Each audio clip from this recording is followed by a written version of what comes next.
ان الحمد للہ والصلاة والسلام علی رسول اللہ اعوذ باللہ من الشیطان الرجیم بسم اللہ الرحمن الرحیم تلک القرى نقص علیک من انبائها ولقد جاءتهم رسلهم بالبینات فما كانوا ليؤمنوا بما كذبوا من قبل كذلك يطبع الله على قلوب الكافرين۔ آج کی ہماری گفتگو سورۃ الاعراف کی آیت نمبر 101 سے ہے۔ اس سے پہلے ہم دیکھ چکے ہیں اللہ تعالیٰ نے پچھلے درس میں ہم نے دیکھا بستیوں والوں کا تذکرہ کیا کہ اگر وہ ایمان لے آئیں اور اللہ سے ڈر جائیں تو اللہ تعالیٰ ان کو اپنی رحمت نصیب فرمائے، لیکن وہ اللہ سے بے خوف ہو چکے ہیں اور پہلی اقوام سابقہ کے حالات اور قصے سے انہوں نے سبق حاصل نہیں کیا، ان کے دلوں کے اوپر مہر لگ گئی۔ اسی کا سلسلہ جاری ہے۔ تلک القرى، اللہ تعالیٰ فرماتے ہیں یہ بستیاں ہیں، نقص علیک من انبائها، ہم تجھ سے ان کے کچھ حالات بیان کر رہے ہیں۔ وَلَقَدْ جَاءَتْهُمْ رُسُلُهُمْ بِالْبَيِّنَاتِ، اور بلا شبہ یقیناً ان کے پاس ان کے رسول واضح دلائل لے کر آئے۔ فما كانوا ليؤمنوا بما كذبوا من قبل، وہ ایسے نہ تھے کہ اس چیز کو مان لیتے جسے وہ اس سے پہلے جھٹلا چکے تھے۔ كذلك يطبع الله على قلوب الكافرين، اسی طرح اللہ تعالیٰ کافروں کے دلوں پر مہر کر دیتا ہے۔ تلک القرى، یہ بستیاں ہیں، اس سے مراد جو ہم پیچھے پڑھ چکے ہیں 5 اقوام کا تذکرہ ہم نے پڑھا، حضرت نوح علیہ السلام کی قوم کا، اسی طرح ہم نے عادیوں کا، سمودیوں کا، اور حضرت لوط علیہ السلام کی قوم کا، اور حضرت شعیب علیہ السلام کی قوم کا، مدین والوں کا ہم نے تذکرہ پڑھا ہے۔ تو اللہ فرماتے ہیں تلک القرى، یہ بستیاں ہیں، نقص علیک من انبائها، ہم تجھ سے ان کے کچھ حالات بیان کر رہے ہیں، کچھ خبریں ہم آپ کو بتا رہے ہیں۔ اس کا مطلب رسول اللہ صلی اللہ علیہ وسلم کو وہ بتائی جا رہی ہیں اور سمجھائی جا رہی ہیں، اور کفار مکہ کو ان بستیوں میں رہنے والوں کی طرح جو آپ کی مخالفت کر رہے تھے ان کے لیے عبرت کا سامان ہے۔ یعنی وہ ان سب کو جانتے تھے، کچھ نہ کچھ حالات، اور کچھ کو بہت زیادہ جو ان کے زمانے کے قریب تھی اور ان کے ہاں یہ خبریں چلتی تھیں۔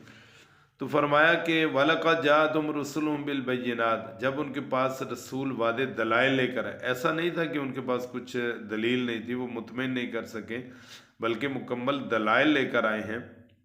فَمَا كَانُوا لِيُؤْمِنُوا بِمَا كَذَّبُوا مِن قَبْلُ، لیکن ان کے ایمان لانے کی وجہ یہ تو نہیں تھی کہ وہ نبی سچے نہیں تھے یا ان کے پاس معجزات نہیں تھے، دلائل نہیں تھے، سب کچھ تھا، وہ قائل کر سکتے۔ ان کی اصل وجہ یہ تھی کہ انہوں نے پہلے سے ہی طے کر لیا تھا کہ ہم نے اس کو نہیں ماننا۔ اب پہلے جھٹلا دینے کے بعد وہ ایمان لے آتے تو ان کی جھوٹی عزت نفس پر حرف آتا، یعنی اپنی جھوٹی عزت اور غیرت کی وجہ سے وقت کے نبی کو بھی جھٹلا دیتے تھے۔ آج ہمارے ہاں بھی یہی مسئلہ ہے، لوگ اپنی انا کی وجہ سے، لو جی ہم اتنی دیر تو یہ کہتے رہے، اگر اب کہہ دیا تو لوگوں نے کہنا ہے کہ پہلے نہیں تجھے پتا تھا۔ اکثر یہی مسئلہ ہے۔ فما كانوا ليؤمنوا بما كذبوا من قبل، جھوٹی عزت اور جھوٹی غیرت کی وجہ سے اللہ کی بات کو بھی چھوڑ دیں گے، نبی کی بات کو بھی چھوڑ دیں گے۔ ہم اپنی جھوٹی عزت اور غیرت کا خیال رکھتے ہوئے اللہ کو ناراض کر لیں، انا للہ کذالک یطبع اللہ علی قلوب الکافرین۔ اللہ تعالیٰ فرماتے ہیں اسی طرح ہم کافروں کے دلوں کے اوپر مہر لگا دیتے ہیں، جیسے اللہ تعالیٰ نے سورۃ البقرہ کی آیت نمبر 206 میں فرمایا وَإِذَا قِيلَ لَهُ اتَّقِ اللَّهَ أَخَذَتْهُ الْعِزَّةُ بِالْإِثْمِ فَحَسْبُهُ جَهَنَّمُ وَلَبِئْسَ الْمِهَادُ، اور جب اس سے کہا جاتا ہے کہ اللہ سے ڈر تو اس کی عزت اسے گناہ میں پکڑ لیتی ہے۔ فَحَسْبُهُ جَهَنَّمُ، ان کا ٹھکانہ جہنم ہے، وَلَبِئْسَ الْمِهَادُ، اور یہ بہت ہی برا ٹھکانہ ہے۔ اللہ تعالیٰ ہمیں محفوظ فرمائے، ہمیں اللہ کی عزت کا زیادہ خیال رکھنا چاہیے۔ وَمَا وَجَدْنَا لِأَكْثَرٍ مِّنْ أَحَدٍ وَإِن وَجَدْنَا أَكْثَرَهُمْ لَفَاسِقِينَ، اور ہم نے ان میں سے اکثر کا کوئی عہد دیکھا ہی نہیں، وہ معاہدے کے پابند نہیں تھے۔ وَإِن وَجَدْنَا أَكْثَرَهُمْ لَفَاسِقِينَ، اور ہم نے دیکھا ہے کہ اکثر تو نافرمان تھے۔ یعنی جب اللہ کی طرف سے مہریں لگ جاتی ہیں تو پھر ان کے اندر سے سب اخلاقیات نکل جاتے ہیں، اور وہ اللہ کے ساتھ عہد کے پابند بھی نہیں تھے، اور آپس میں جو معاہدے کرتے تھے ان کے بھی عہد کے پابند نہیں، اور ہم نے دیکھا کہ اکثر نافرمان تھے۔ ثم بعثنا من بعدہ موسیٰ، پھر ہم نے ان کے بعد حضرت موسیٰ علیہ السلام کو بھیجا بھی آیاتنا، اپنی نشانیوں کے ساتھ،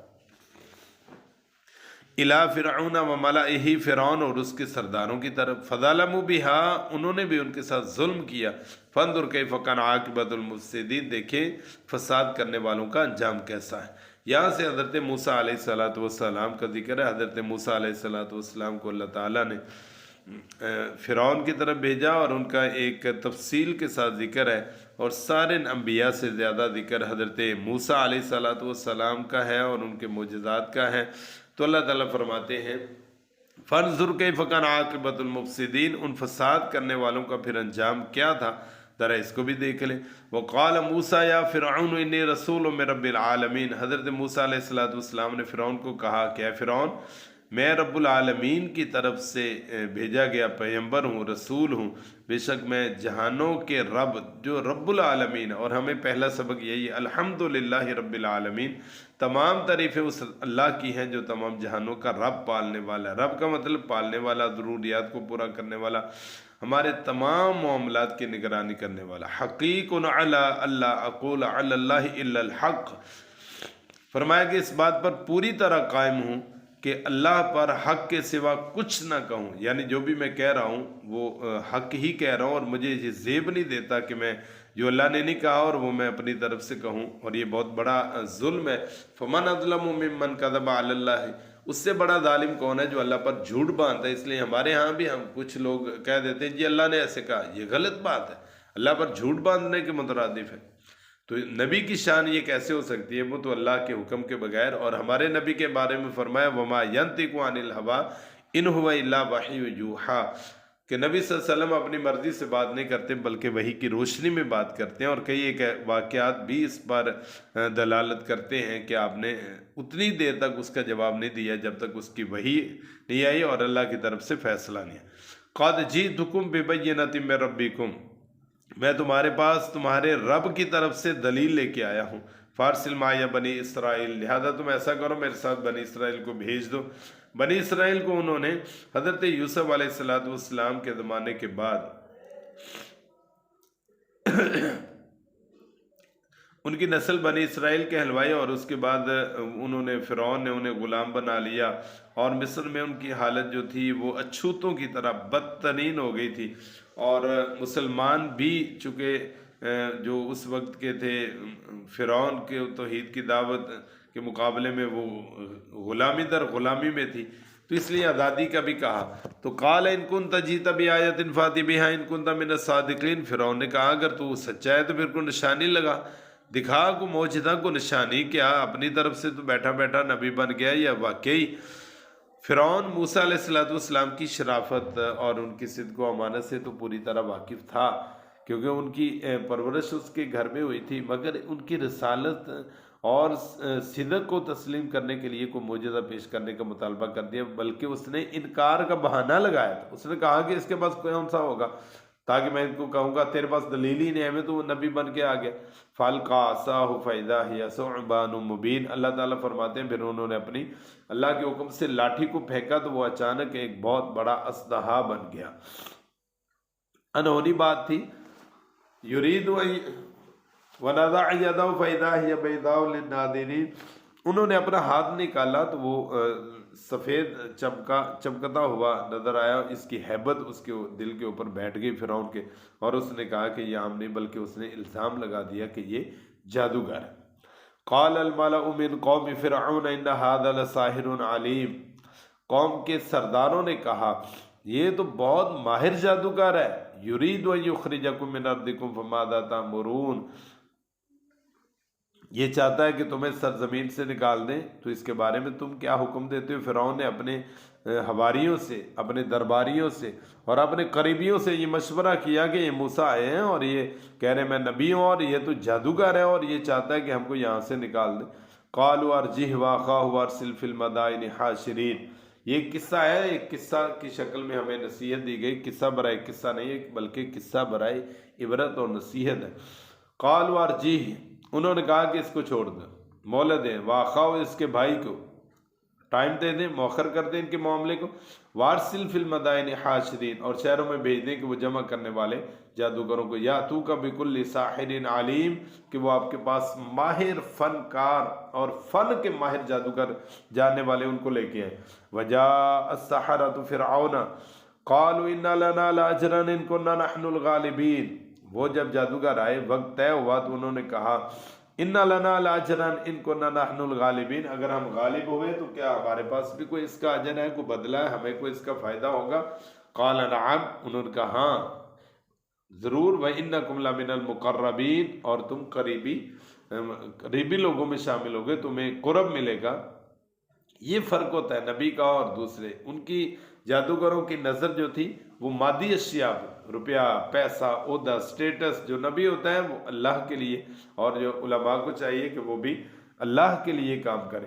قالوا یا موسیٰ اما ان تلقی و اما ان نکون نحن الملقین، جب وہ طے ہوا تو انہوں نے کہا کہ موسیٰ کیا تم پہلے پھینکو گے کہ ہم پھینکیں گے؟ قال القوا، حضرت موسیٰ علیہ السلام نے فرمایا تم کرو جو اپنا کرتب کرنا ہے، تم پھینکو بھائی جو کرنا ہے۔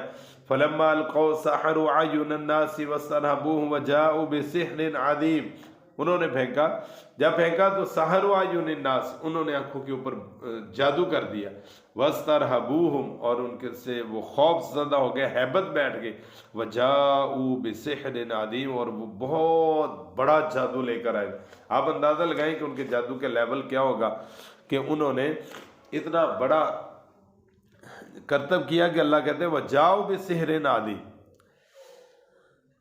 لیکن اس کے مد مقابل وَأَوْحَيْنَا إِلَى مُوسَىٰ أَنْ أَلْقِ عَصَاكَ، ہم نے موسیٰ علیہ السلام کی طرف وحی کی، ان القی عصاک، کہ آپ اپنی لاٹھی پھینکیں، فَإِذَا هِيَ تَلْقَفُ مَا يَأْفِكُونَ، تو وہ اچانک ان چیزوں کو نگلنے لگی، وہ جو جھوٹ موٹ بنا رہے تھے، جو انہوں نے جھوٹے موٹے کے سانپ بنائے ہوئے تھے، چونکہ وہ سانپ تھے تو حضرت موسیٰ علیہ السلام کے لاٹھی بھی اسلحہ بنی اور وہ ان سب کو نگلنا شروع کر دی۔ حضرت موسیٰ علیہ السلام کو اللہ تعالیٰ نے فرمایا کہ اب آپ پھینکا تو ان کے سارے شعبدے بات اور جھوٹے شعبدے اور مکاری اور سب کچھ باطل ہو گیا۔ فوقع الحق، حق وعدے ہو گیا، وہ بطل ما کانوا یعملون، اور باطل ہو گیا جو وہ کر رہے تھے، حق ثابت ہو گیا۔ فغلبوا هنالك وانقلبوا صاغرین، تو اس موقع پر وہ مغلوب ہو گئے اور وہ ذلیل ہو کر واپس ہوئے۔ وَأُلْقِيَ السَّحَرَةُ ساجدین، اور جادوگر سجدے میں گر گئے۔ کیوں؟ ان کو پتا تھا کہ یہ جادو نہیں ہے، چونکہ وہ جادو کو جانتے تھے۔ جو نبی ہوتا ہے اس کا معجزہ اپنے زمانے کے ایسے معاملات پہ ہوتا ہے جس میں عوام بے بس ہو جاتی ہے، یعنی جو پورے عروج پہ ہوتا ہے۔ حضرت موسیٰ علیہ السلام کو جو معجزہ دیا وہ اس وقت جادو اپنے پورے عروج پہ تھا اور آپ کا کوئی جادوگر مقابلہ نہیں کر سکا۔ اسی طرح حضرت عیسیٰ علیہ السلام کے زمانے میں طب اپنے پورے عروج پہ تھی، ان کو جو معجزات دیے ہیں اس وقت کے حکیم اور طبیب آپ کی بات کا مقابلہ نہیں کر سکے۔ اور اسی طرح ہمارے نبی جناب محمد رسول اللہ صلی اللہ علیہ وسلم کو اللہ تعالیٰ نے قرآن مجید کا معجزہ دیا دوسرے معجزوں کے ساتھ۔ زبان کا تو عرب والوں کو اپنی زبان پر فخر تھا، لیکن پورا عرب رسول اللہ صلی اللہ علیہ وسلم کے اوپر نازل ہونے والی کتاب قرآن مجید کا مقابلہ تو بڑی دور کی بات، ایک چھوٹی سی سورت کا بھی مقابلہ نہیں کر سکا۔ تو قالوا آمنا برب العالمین، وہ سمجھ گیا اور انہوں نے کہا ہم رب العالمین پر ایمان لے آئے ہیں۔ رب موسیٰ و ہارون، کون سا رب العالمین؟ چونکہ فرعون بھی کہتا تھا نا ربکم العالی، فوراً کہہ دیا رب موسیٰ و ہارون، موسیٰ اور ہارون علیہ السلام کے رب پر ایمان لے کے آئے ہیں۔ اس بات کو سمجھ گیا اور انہوں نے اعلان بھی کر دیا۔ حق بات کے آنے کے بعد انسان کو چھپانا نہیں چاہیے بلکہ علل اعلان کہہ دینا چاہیے۔ اللہ ہمیں یہ توفیق عطا فرمائے۔ پھر کیا ہوا، ریئیکشن کیا تھا، انشاءاللہ یہاں سے ہم آگے پڑھیں گے۔ پھر فرعون کا ریئیکشن کیا تھا اور فرعون کے سرداروں کا، اور کیا ہوا۔ اللہ تعالی ہم سب کا حامی و ناصر ہو۔ وآخر دعوانا ان الحمد للہ رب العالمین۔ سبحانک اللہم و بحمدک